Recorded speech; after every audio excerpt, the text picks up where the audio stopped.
Yonit Levy from Channel 12 in Tel Aviv. And I'm Jonathan Friedland of The Guardian here in London. And we are Unholy from Keshet Podcasts, two Jews on the news. Jonathan, how are you? I'm doing all right, actually, Yonit. Snow is falling. There's a gentle, whispery cover of snow on the streets of London. It looks almost Dickensian. It's rather lovely. And here it's sunshine and about 20 plus degrees. Yeah, so I don't know who is luckier. Yeah, I know. Now, we are recording on a Thursday. This does air on Friday. So maybe in the interim, President Biden will actually call Prime Minister Netanyahu. I'm not sure, but it hasn't happened thus far. Call me maybe. I love the story. So, I mean, everything about this. Didn't this all start with a tweet? It did indeed. It blew up with a tweet from former Israeli ambassador to the UN, Dani Danon, pleading with Biden to call, and I quote, the leader of Israel, the closest ally of the U.S., and for the topper, including the real number of the switchboard in the Prime Minister's office. Although one of my Guardian colleagues discovered that if you call the number, you get a number unobtainable. It is jammed up because now he gave the number to the whole world. But look, first and foremost, I think you have to say that he broke the unwritten Israeli rule, which is essentially say anything you want about the country and about the leader when you're inside Israel with your Israeli friends talking in a language no one else can understand. But don't make us look bad in front of the Gentiles, right? I mean, we all knew or realized that the president is not calling the Israeli prime minister, but we thought, maybe it's because he lost the number or he lost his phone, or maybe he's seeing other leaders behind Netanyahu's back. But obviously, Danon made it quite public. Well, he drew attention to the fact that other leaders, because the tweet consists of this list of all the other countries whose leaders Joe Biden has called. So it actually advertises not necessarily Israeli weakness, but Netanyahu's disfavor in the eyes of the Trump administration. So that is already a political no-no. I have to say, for a Brit, there's a very kind of there was a moment of recognition in seeing this, because there is always this huge neediness that the Brits always display about this phrase, the special relationship. They're always desperate that the what they call the special relationship is acknowledged by the Americans. They always really want to know that they're still number one. And they turn themselves inside out, British diplomats, over who got the phone call first, who got the first meeting. You might remember Donald Trump's very first guest at the White House was Theresa May from London. They really make a big performance of it.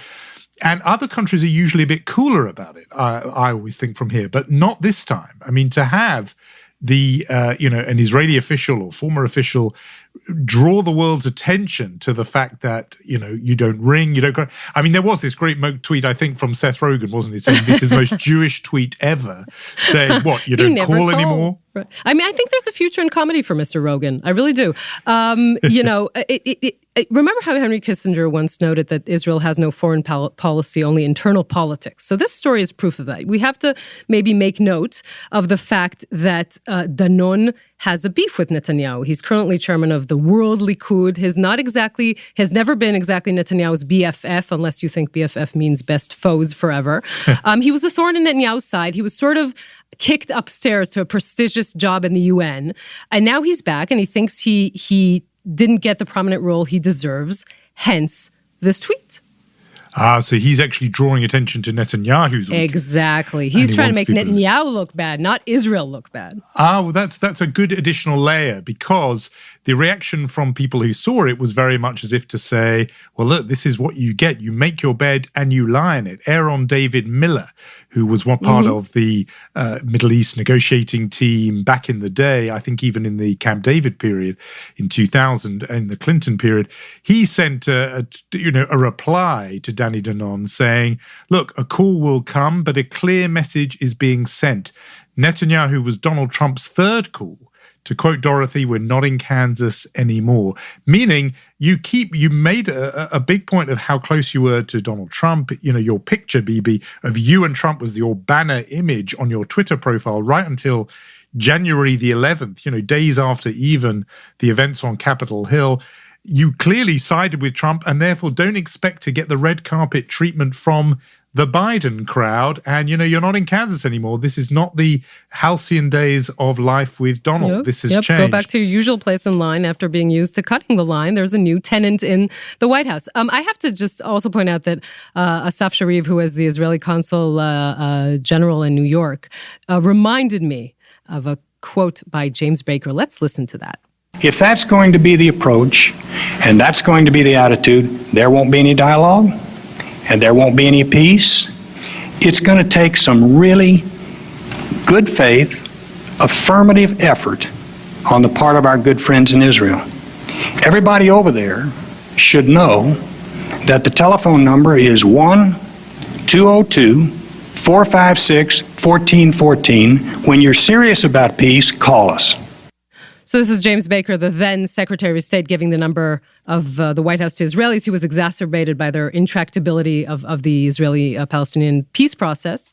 And this eventually led to the Madrid conference and to convention and to Oslo. So who knows what Danon's tweet will lead to. Yeah, I mean, and maybe, they should just clear the switchboard because right now that number, the one that Danny Danon gave you, is not working. Clear the switchboard. And with us, I think we can move on, Jonathan. All things considered, not the greatest week for Netanyahu. His trial resumed on Monday in front of 3 judges in the district court in Jerusalem. He is charged in 3 separate corruption cases, accused of bribery, fraud, and breach of trust. Netanyahu officially responded to the allegations with a plea of not guilty. The next stage, we do this quite slowly in Israel, the next stage, the evidentiary stage, will probably be delayed until after the elections. There are 333 witnesses in the 3 different cases, and they will probably be heard only after March 23rd. It is very, very slow. I mean, justice delayed is justice denied. This has gone on for years and years. And from the outside, it looks as if it's very helpful for Netanyahu because he gets to just stay there being prime minister throughout all of this. Is this special treatment for him? Or if I was a regular guy pursuing, a business partner who'd stiffed me on the accounts, would I also have to wait years and years and years in Israel? Is that just how it rolls? Well, yeah. First of all, the judicial system is very slow in this country. It isn't foul play. The judges, the minute the evidentiary stage begins, the judges actually want to hear witnesses 3 times a week. So the minute it actually begins, it's going to be quite quick for a trial in Israel. What took a long time in Netanyahu's case was the investigations themselves. They took years and years, and a lot of people said that the Attorney General, Avichai Mandelblit, who was Netanyahu's own appointment, was taking his time. Of course, now he is targeted by Netanyahu's loyalists as being an enemy. But at the time, there was a lot of criticism for how long it took. I think it should be pointed out, just to be fair, it is a major thing to investigate the Prime Minister of Israel. It is a major decision to indict him. It took a while, and it will take a while. And as you noted, it is better for Netanyahu. From the political perspective, it is better for him to drag this out. I don't know if it's true from the legal perspective. I mean, there was always this story about his late lawyer, Yaakov Weinroth, saying you have to take a plea bargain on these cases because they're pretty severe accusations, but he never did. So I think there's a difference between how Netanyahu, the politician, is dealing with it and how Netanyahu, the defendant, should be dealing with it. I know you liked it when I talked about reverse ferret a couple of weeks back, Yonit, but this in British parlance, this is Jarndyce versus Jarndyce territory here. And that is the notorious legal case at the centre of the novel Bleak House by Charles Dickens, second Charles Dickens reference of the day. The notion of a case that is so interminable that it goes on even down the generations until people have forgotten actually what the case was about, years and years. And what you're telling me about Israeli justice, but particularly the Netanyahu case, does feel like that. It's as if, these are scandals and case files that were, in the news in the previous decade and several years back. And the idea that it's just grinding on is really something. The fact that it drags on, in fact that a lot of the details have already been published, right? And the indictment was out for everyone to read, then Israelis have really made up their minds. There's no middle road Israeli waiting to still be convinced, right? Israelis, either if they, dislike the anti-Bibi camp will say he's as guilty as sin, the pro-Bibi camp will say it's a fabricated case, or maybe whatever he did doesn't rise to the level of a criminal offense. And you see the polls, 30% of Israelis think that Netanyahu can be their leader, these cases notwithstanding. So again, people have made up their mind. The end of the road is still that there are 3 judges in Jerusalem who have to make up their mind in this case. Might take 2 years, it might take 5, but they still will bring a verdict at the end of the day. And public opinion plays no part in that, right? Nope, obviously not. So in that case, it's just a regular judicial case. I mean, if I was somebody who was just, landing from Mars and just said, okay, bottom line, what is this case actually about? What is the sort of heart of the matter? Or in a way, I have to say the sort of more sleazy way of putting it is, what's the worst thing he's accused of here? Oh, you know what? I will answer your question as I usually do. It's going to take a while for me to answer the question. But I will want to talk about, there are 3 different cases. I want to talk about one specific case, which is the fraud and breach of trust case. It's nicknamed Case 2000 by the police. I must say it doesn't entail the harshest allegations about Netanyahu, but it's arguably the juiciest story. And I think it's very indicative of the way that Netanyahu thinks. So we have to go back in time, Jonathan, bear with me, to the year 2007. The Jewish-American billionaire Sheldon Adelson starts a newspaper in Israel called Israel Hayom. It is distributed for free and is considered very, very supportive of Benjamin Netanyahu to the extent that it is considered by many Israelis as Netanyahu's mouthpiece.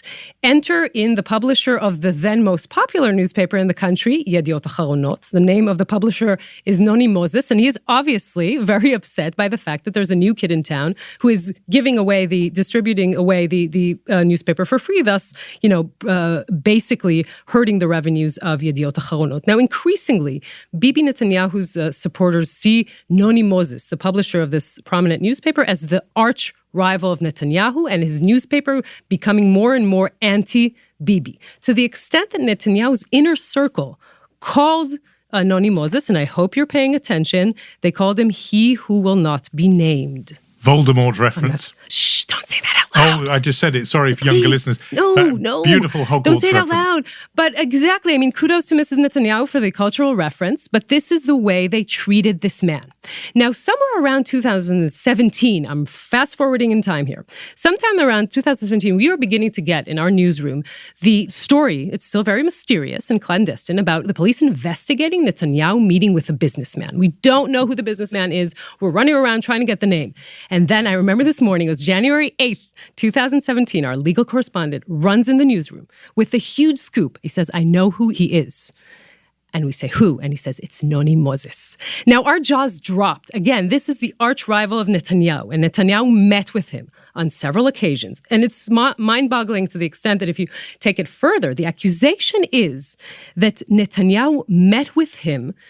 He wanted to get supportive coverage from Yediot Acharonot, and in return considered enacting legislation that would curb the revenues of his supporting newspaper, Israel Hayom. Let's pause on that. As if Jeff Zucker, CNN president, met with President Donald Trump while he was still president and colluded with him to curb Fox News' ratings and revenues to get better coverage on CNN. Do you understand how mind-boggling this story is? Yeah, and the final, because it's a left-right crossover just for financial advantage. It's a huge psychological story and a media story, and of course, obviously, a criminal story as well. Or criminal allegations, rather. But at the end of the day, the final twist is, of course, that we have the recordings of these conversations because Netanyahu ordered these recordings to actually happen. So whenever you want to compare Netanyahu to a certain president, and I know that you often compare him to President Trump, and we talk about the differences and the similarities, this is more Nixonian than it is Trumpian. Politicians who insist on recording themselves is a whole category that I don't really get. How do they ever think that's going to end well? The Nixon thing is the go-to example and lesson, really, for, you'd think, for all politicians, that it's never good for you for things to be recorded. If you want a note taken... That's a cautionary tale so big they should write a Grimm's fairy tale, an extra edition on that. Don't record yourself. Don't. And there was a lesson there and he didn't learn it. Mm-hmm. And so, as you say, it is Nixonian.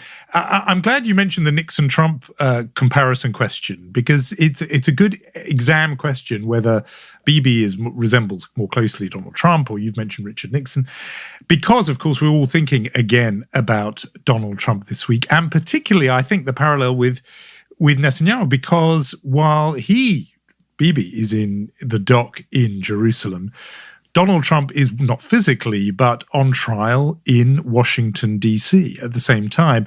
And there is something remarkable and sort of synergistic about, if that's a word, about the idea, or symbiotic even, more the former, the two of them coming together in this moment, that on the first day of this week, second day of this week, there they both were on trial for different things, obviously. Donald Trump on trial in the Senate for the crime for which he was impeached by the House in the dying days of his presidency, namely inciting an insurrection on Capitol Hill.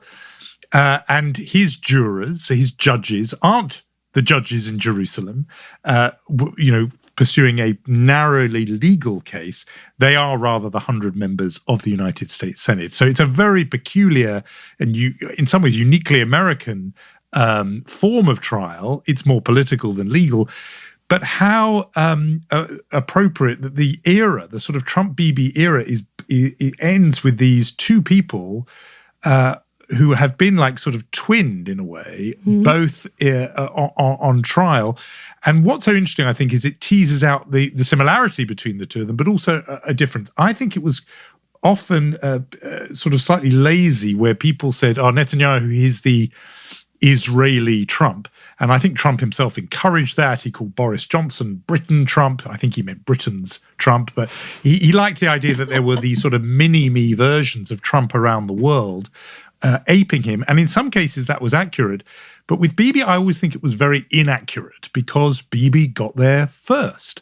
I mean, literally first, in the sense of he was Prime Minister of Israel in 1996, when Trump was still just a real estate tycoon on the sort of gossip pages of the New York tabloids, but also the whole business of what Trump's politics have been about and were about, populism, and really developing a brilliant instinct for playing on people's fears, particularly fears of the outsider, fears of immigrants, migrants, and so on.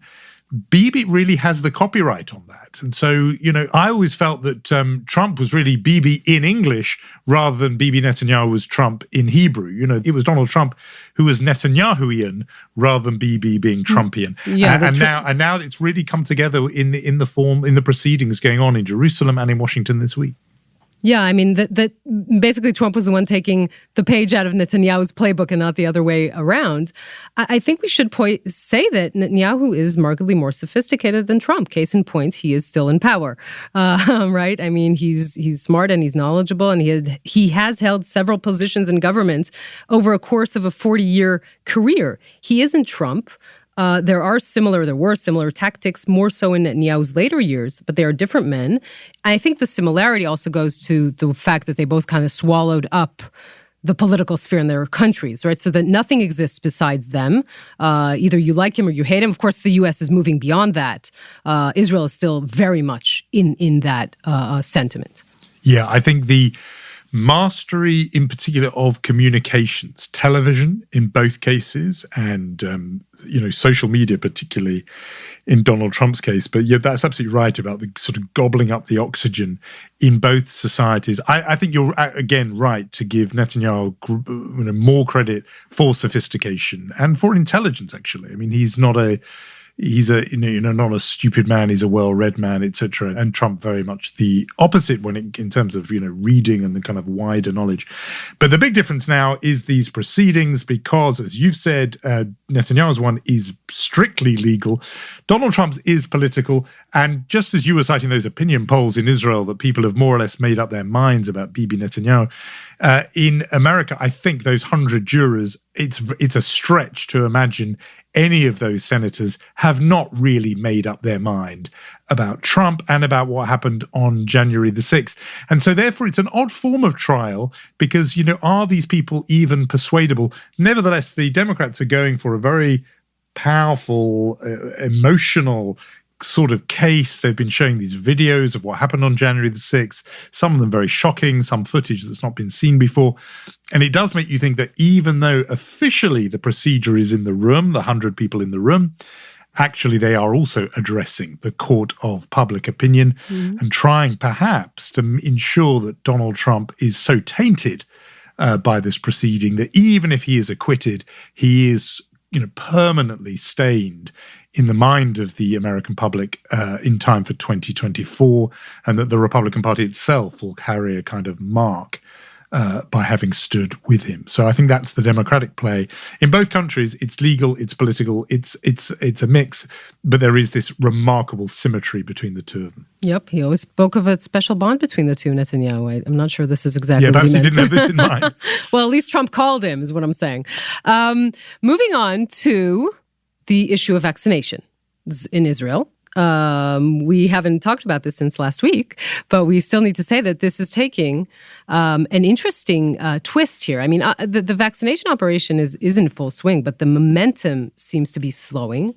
And like in, I think, every other country, even in the UK, there's a counter campaign, right? The anti-vaxxers. So there's been this rabbi who claimed that getting the vaccination would turn you gay, to which the head of the LGBTQ organization in Israel said, well, I guess we're going to have a membership increase. And of course, another rabbi was sort of a celebrity rabbi who advised to his, I guess, celebrities that he came out with all kinds of claims saying that the vaccines haven't been tested and so far, and therefore are risky.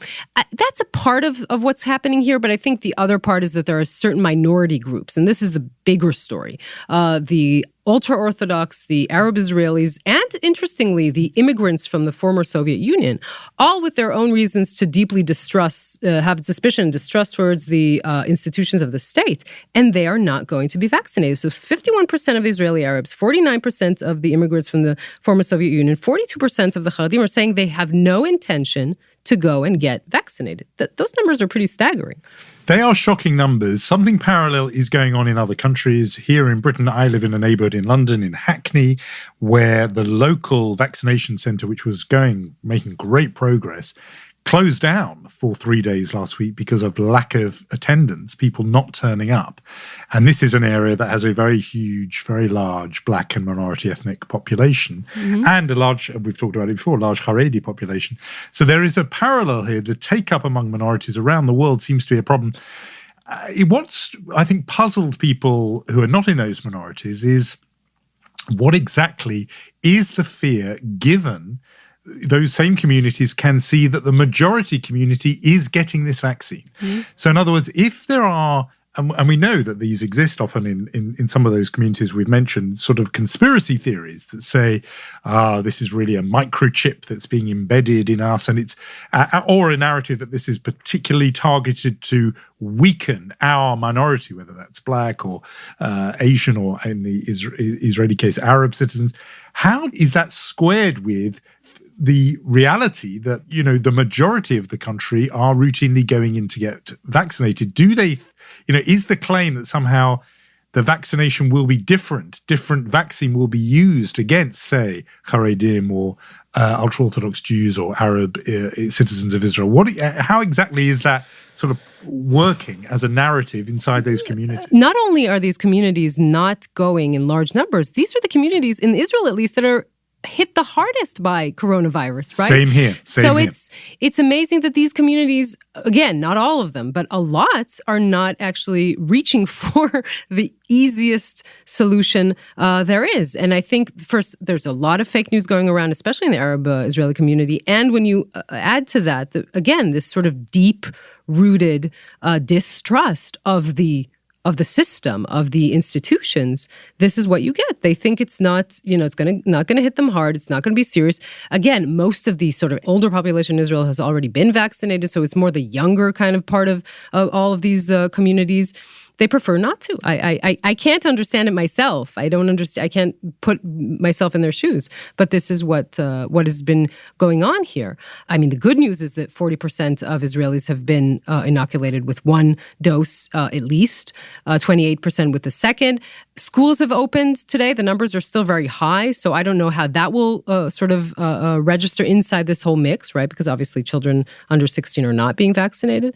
So there's still a lot of questions open, but the good news is that the number of, it's taking more than we thought it would, but the number of the severely ill in Israel is dropping. It's dropping, and I and people here and around the world have noticed that, but it's not dropping by quite the numbers you would assume or hope for, given that Israel has established itself as the vaccine nation. And so there will be, I think, some dismay. And it just strikes me as interesting that, because the logic of what you said about how high the refusal rate is among some of those sectors is that if you're Pfizer and you were thinking, we've done this plan with Israel, which is great because we're going to use Israel as the sort of test bed and show the world that how effective our vaccine is when you do blanket vaccination quickly, the numbers are going to be skewed because it won't be actually the perfect test bed, because the ultimate percentage of the population that is inoculated will be lower than was hoped for, because it probably, I'm guessing, but the planners at Pfizer, the scientists, did not factor in refusal rates of close on 50% among, I think maybe they did factor them in among ultra-Orthodox and Arab Israelis, but you've mentioned Israelis of Russian heritage as well. This is going to skew the overall number, and therefore that model that scientists could have looked at around the world, with the Israeli case, I'm wondering if it's actually not going to be that effective a sample, because refusal rates may end up being higher in Israel than they would be if you picked, Sweden or, Vietnam or something.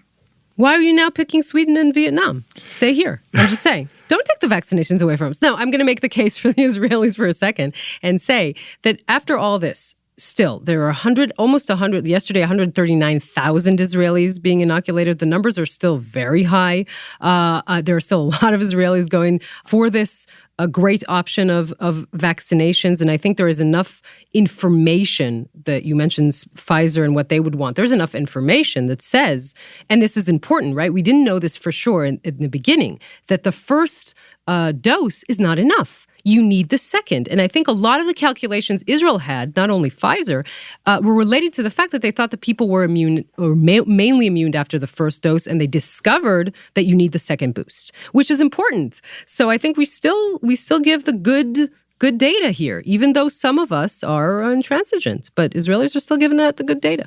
And that's interesting about the first dose. So were Israelis behaving as if they were home free and fully safe and inoculated after the one dose and going out partying rather than waiting for the second? Was that happening sort of behaviorally? No, I think people were still pretty, especially the 60 and up, they were still pretty careful. Well, here, people are not going to get their second dose for up to 12 weeks or so, and therefore having to remain locked in and not yet jumping the queue. That said, it brings us effortlessly and seamlessly to the whole question of chutzpah, which, as you know, British people have almost no chutzpah when it comes to queue jumping, except for somebody at the very, very top. The unlikely recipient of our chutzpah award this week, anyway, my nominee, is no less than Her Majesty the Queen, because the papers revealed by The Guardian, there may be some ancient law I'm breaking by even mentioning the word chutzpah in the same sentence as Her Majesty. But papers unearthed by The Guardian this week revealed that the Queen had lobbied and successfully lobbied the UK government, this is going back nearly 50 years, to change a draft law in order to conceal her private wealth from the public. Private wealth that would have been, in the words of one of her officials, embarrassing. That there was going to be a change in the law in Britain that would have made shareholdings much more transparent. Officials in the palace got a little panicked because they realized the great unwashed British public would discover, first of all, where the Queen had put her money, but also how much of it she had. And therefore, there was all this backroom negotiation between government ministers of the then Conservative government in the early 1970s and her private lawyers to somehow come up with a structure which in the end was a state-backed shell corporation, which very effectively placed a veil of secrecy over the Queen's private shareholdings and investments. Bit of a shock because the Queen, remains untouchable here and untouched really by scandal. Yes, her children are constantly mired in scandal, and grandchildren, but not so much her. And, people always pay tribute, even people like me who are staunchly small r Republican, committed to having an elected head of state. We have to bow and acknowledge that she has been, Elizabeth Windsor, has been an exemplary head of state, rarely, almost never actually putting a foot wrong. So this revelation would count as a rare example of something she herself has done via her lawyers that doesn't inspire total devotion. The interesting thing is, it's caused, of course, some interest. It still won't change how people feel about her. She's in her mid-90s and is a fixed point of stability and comfort in the society that has been rocked by change and the pandemic, etc. So I don't think it's going to even leave a mark on her. But nevertheless, I think a bit of a chutzpah that she wanted to get the law changed to conceal her rather extraordinary wealth. I love this chutzpah nomination. And I also think that I've just realized that a spin-off podcast of Jonathan Friedland talking about the royal family is in the works as we speak. I want to hear more and more of that. Yeah, we should do that. I'm just trying to think of sort of The Crown in Yiddish is basically the sort of idea. There might be a way to adapt that. Let's take it to Keshet. We can pitch it and see how it works. I think so. I'm working on it. My brain is working on it as we speak. So go on, chutzpah nomination from you, please. Okay, here it goes. Chutzpah nomination is a little bit personal this week. Okay, will you allow it? I'm intrigued already. A few years ago, a talented Israeli man named Ido Rosenblum, who's a well-known television personality in Israel, invented a game show. Now, full disclosure, he is sort of related to me in the sense that we are sort of married. But he's a very incredibly talented writer and producer and television personality, and his taste in wives notwithstanding. So the game show he invented was called Boom. It's a trivia game show in which participants need to defuse a bomb, fun Middle East humor. There's a model of a bomb and colorful wires coming out, and you have to cut the wrong answers and leave the right answer. And if you make a mistake, the bomb sort of explodes in confetti or some sort of goo. Good fun. Was a very successful format, sold to over 20 countries around the world. And lo and behold, a few weeks ago, he discovered an oddly similar version of the game show I just described in Iran. Now, we can't actually watch it, but I can tell you the same model, same wires, same confetti and goo, different host, different language. We'll try and hear a little bit of the Hebrew version and a little bit of the Farsi one. Just a second. ערב טוב, ברוכים הבאים לבום. למה בום? תראו ליד מה אני עומד. זאת 3, 2, 1. بلژیک رو بریدن 3 2 1.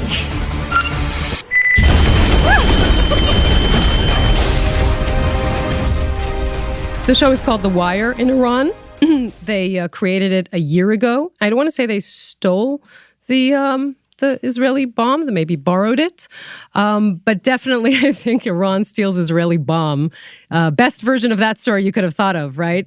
I don't know how to say chutzpah in Farsi, but I think this definitely constitutes as This is a fantastic example of chutzpah, to steal a format from Israeli television, but it could not be more perfect that they have literally stolen Israel's bomb. It is just too good, and I think you're allowed, even with the bias of family ties and marital ties, I think that must win. I think that's not just a nominee. That has to win this week's Chutzpah Award. I hope you'll present the trophy to Ido personally.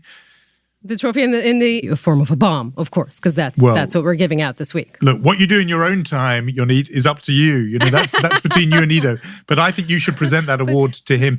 We've got 2 more awards to hand out. I'm going to nominate, this is not really funny, but it's well-deserved, which is our Mensch Award. I think we should nominate Andrei Alexandrov, who is a journalist from Belarus. He this week was detained, subjected to making a forced confession. He is a brilliant independent journalist who's been writing on life there and particularly the dictatorship really there, and new journalistic organizations around the world. So we are adding our voice as journalists to them, are demanding his release, but also the release of so many other imprisoned journalists in Belarus. I mean, it is an amazing act of heroism. These people, hundreds of them, who are coming out every weekend, I think they particularly do it at the weekend, to demonstrate for political freedom and for some modicum of democratic rights in Belarus. They've been doing it ever since the election really genuinely was stolen in that country. And so Andrei, Alexandra, and all the other journalists who are jailed by the regime in Belarus, I think they deserve our Mensch Award for this week. Agreed. I will put out my own nominee, which is the local emergency response organization in Israel called Zaka. We spoke about their founder a couple of weeks back. So they're volunteers, mostly ultra-Orthodox, who, I'm sorry to say this, but usually the ones tasked with horrible jobs of carrying the deceased from emergency areas in Israel. They do have, all this notwithstanding, they do have a good sense of humor, and they tweeted about this new idea this week from the municipality of Bnei Brak, the ultra-Orthodox city in the outskirts of Tel Aviv, to give out a free bag of, I want to say this in Yiddish English, cholent, right? This is how... I would say cholent as well. I mean, there are some people who say chulent. I mean, this is like schloff. Well, we say schluff. Cholent, so, I mean, we can argue about this for a while. Yeah. But the Jewish stew out to the people who get their vaccinations. I think amazing sort of humor. I've seen the tweet, and basically it says, better to pick up a bag of cholent with your vaccine than get picked up in a body bag without a vaccine. I mean, that is really dark Jewish humor. Direct. It is, and given that Zaka are picking up people's body parts, I mean, it is a sort of an amazing thing to do. But maybe it needs to be shocking and in your face. I think some of the health messaging with previous health issues, sometimes it has anti-smoking campaigns, for example. Sometimes they only really penetrate when they do, have a shock element. So here, this has got a bit of humor, and obviously there is an incentive with the cholent and everything, but there is also a shock element in even just mentioning body bags in connection with Zaka, given the work that organization does. I think I'm very happy for them and our Belarusian journalists to be joint winners of our Mensch Award. Look at us, always ending on the high, optimistic note in our program. We're generous souls, I think, both of us. At least you are, for sure. I'm going to say our thank yous to Lior Friedman, Rom Atik, Yair Bashan, and Irad Eshel for original music. And if you have enjoyed this podcast, please do share it with your friends, forward it, send it, text it, WhatsApp it, whatever you want to do. Also, you should subscribe. I can't believe you haven't already subscribed. What has got into you? Do a review at the bottom. 5-star reviews only. This is the hard sell you're getting here. This is to, Dan, a little bit of Jewish guilt for the topping. And a little bit of Jewish guilt. You don't call, you don't write. Do a review. Will it kill you? We're 5 your closest stars. allies. It's a special relationship. You've got to call us. Jonathan, I will see you next week.